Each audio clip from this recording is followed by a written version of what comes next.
This is Force 13, Australian Oceania Channel, where the current temperatures for Sydney 27.8, Melbourne 25.1, Brisbane 28.8, Perth 20.3, Adelaide 23.4, Hobart 19 degrees, Canberra nearly 30 degrees, and Darwin is at 27.2. Here's a look at the instability from 7 a.m. through to the same period Saturday, followed by supercell probabilities, storm probabilities, and the wind speed. For Sydney, maximum 33, sunny. Melbourne, maximum 28, shower or 2, clearing. Brisbane, 32, cloudy, morning clearing. Perth, 32, sunny. Adelaide, 28, possible morning storm. Hobart, 26, shower or 2 developing. Canberra, maximum 40 degrees. Like the storm, and Darwin maximum 32. All those were the forecasted maximums. And again, activity is the top end of Australia.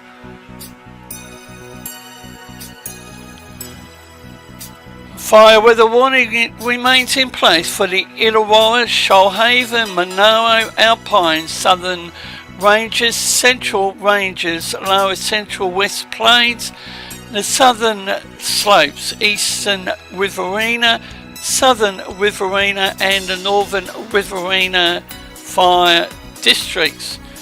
Bureau Meteorology New South Wales also has a strong wind warning for the Goffs, Macquarie, Hunter, Sydney, Illawarra, and Bateman's Coast.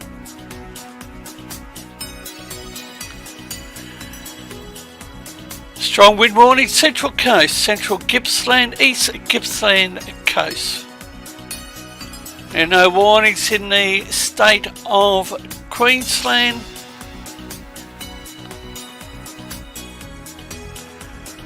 Strong wind warning for the Spencer Gulf. South Australia.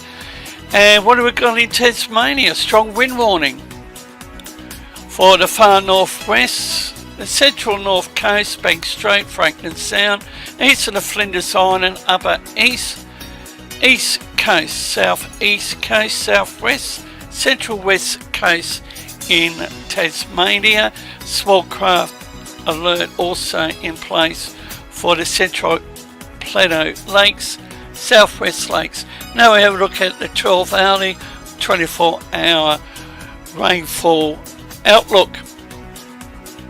And a similar warning will be in place down there in Tasmania for tomorrow. You know, warnings for the Northern Territory.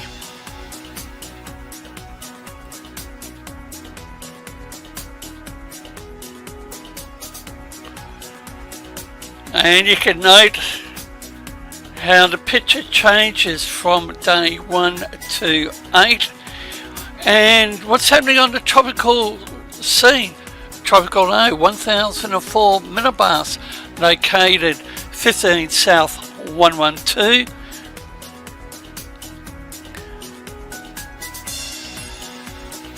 And we have scattered thunderstorms within 300 nautical miles of the tropical low 11U, located, as mentioned, about 740 kilometres northwest of Dampier. The system is forecast to continue moving westward and will not move close to the West Australian coast. The system, however, is weak at the moment and in a generally unfavourable environment. Bureau Meteorology Perth, very low percentages for development. Total precipitation outlook. Here's a look at the Fiji service chart.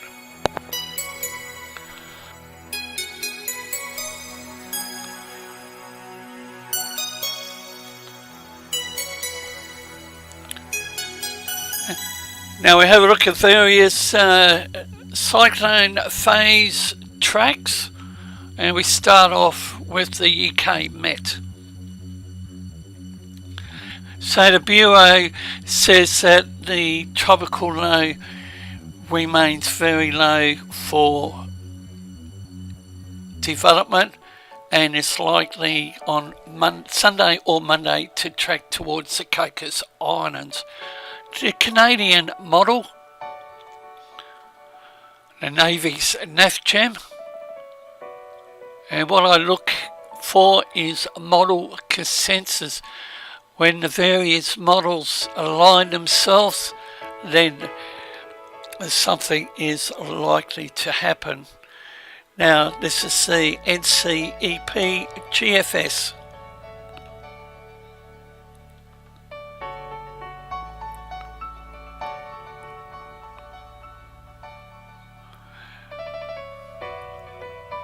The NCEP GFS.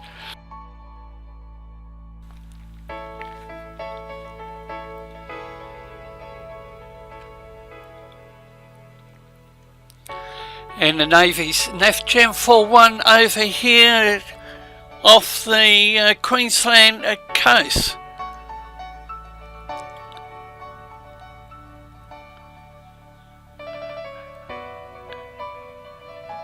And is the quiet spell about to change? Now we have a look at the NOAA floaters on 90S.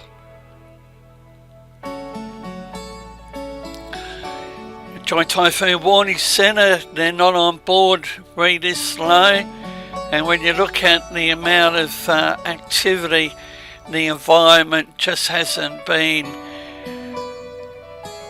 in place for these lows to develop. There's also one up there in the Westpac.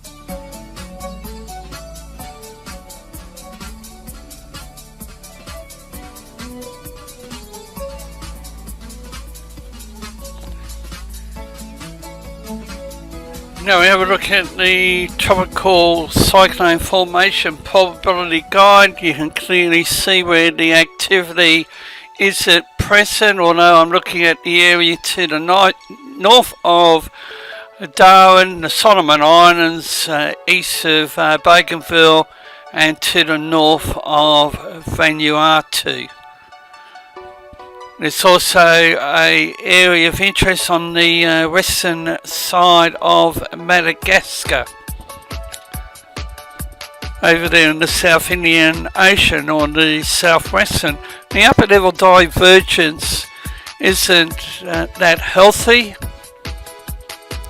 although it's up around 30 knots to the north of Darwin.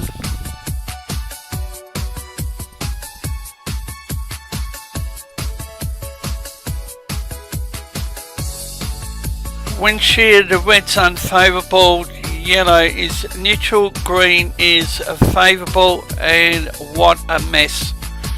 No wonder 90S is struggling when you look at the amount of wind shear. And not much going on with the upper level divergence. 24-hour shear tendency.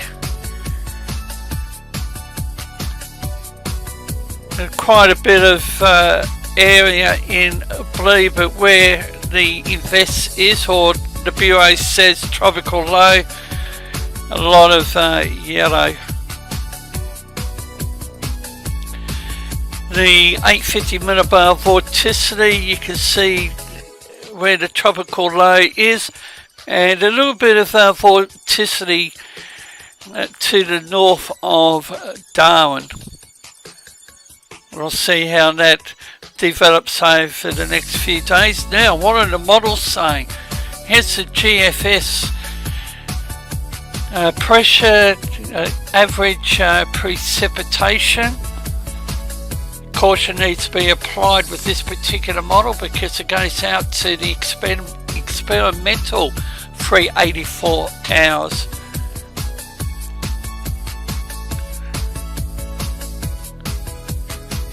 And the icon model, I'm warming towards that model, the Navy's NavGem, the Canadian model,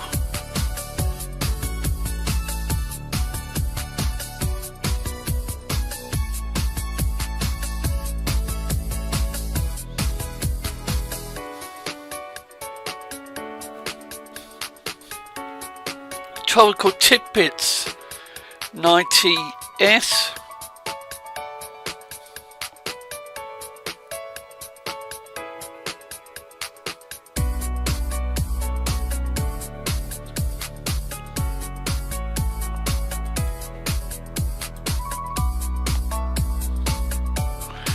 and the Bureau of Meteorology over there in WA has a strong wind warning in place for the Nigaloo and Geraldton case. However, they've cancelled the one for the Gascoyne.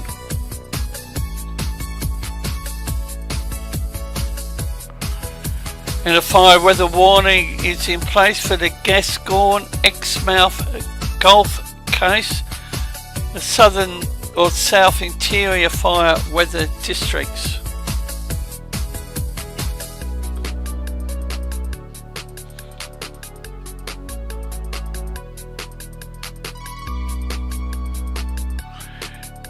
Now we have a look at the upper level divergence over here in the southwest Pacific region, and you can see the area to the north of Darwin.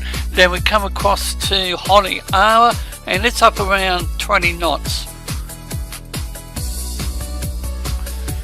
And the 24-hour shear tendency, the blue represents decreasing, the right is increasing.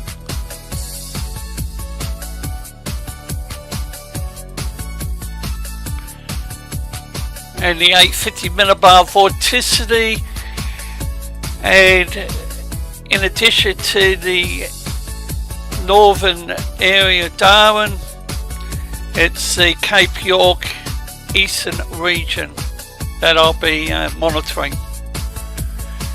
So that's the latest from the Force 13's AU channel.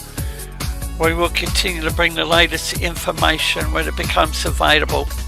You can follow Force 13's outlets, the website force13.com with the latest. You can also find our YouTube page. You're probably there already, but if not, subscribe if you haven't so far. You can also find our Facebook page, Force 13 all in text, and it's at Force 13 on Twitter if you'd like to get in touch with us on there. You can also help the project become even better by enjoying the benefits of patronage. You can find out more information about how to become a patron and what those benefits are at patreon.com/Force13. You can also add Force 13 on Skype and Fool 13 at extension 9094 on Discord for tropical weather chat.